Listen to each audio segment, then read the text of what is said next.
সকলকে নমস্কার। আজকে শুভ সূচনা অনুষ্ঠানে ভাই কলিক দীপক মন্ডল, সর্বোপরি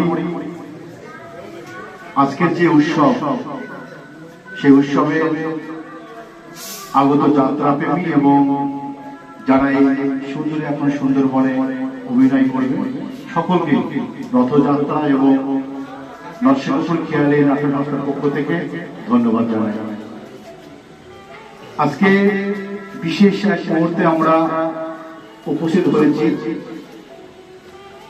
বর্তমান যে সোশ্যাল মিডিয়ার যুগে আমরা বাস করছি, সেখানে দাঁড়িয়ে আজকের এই যাত্রা গ্রাম বাংলায় উঠে গেছে বলেই চলে।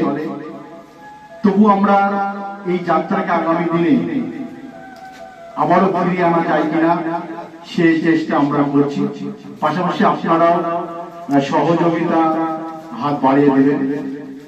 এই যাত্রা গত কয়েক বছর ধরে আমরা বিভিন্ন জায়গায় অনুষ্ঠান করি, সেখানে আর্থিকভাবে অনেক পয়সা লাগে। আজকে যারা এখানে বসে আছেন অনেকে আমাদের সহযোগিতার হাত বাড়িয়ে দিয়েছে, তাদেরকেও আমরা খেয়ালে নাট্য সংস্থার পক্ষ থেকে ধন্যবাদ জানাই।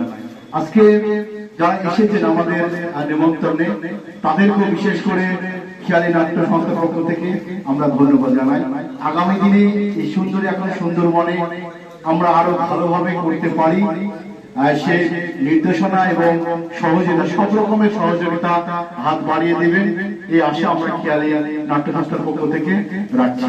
পাশাপাশি আমাদের অনেকেই বলেছে যে আমরা যে যাত্রা করি সেখানে অন্য লেখকের বই আনিয়ে করা যায় কিনা, কিন্তু আমাদের ভেতরে আগামী দিনের ভবিষ্যৎ আমাদের এই সুন্দর এখন সুন্দরবনে যিনি রচনা করেছেন সোম সরকার, তিনাকেও আমাদের খেয়ালি নাট্য সংস্থার পক্ষ থেকে ধন্যবাদ জানাই। আগামী দিনে আরো বেশি করে এই যাত্রা বই প্রকাশ করা যায়, সেটা তার কাছে আমরা আশা রাখবো। এবং যারা আমরা দেখছি যে টেলিফোনিক দর্শিতা এসেছে, বিভিন্ন দলের অনেক অভিনেতাও এসেছেন এবং পুরাতন দিনের অনেক অভিনেতা এখানে উপস্থিত আছেন।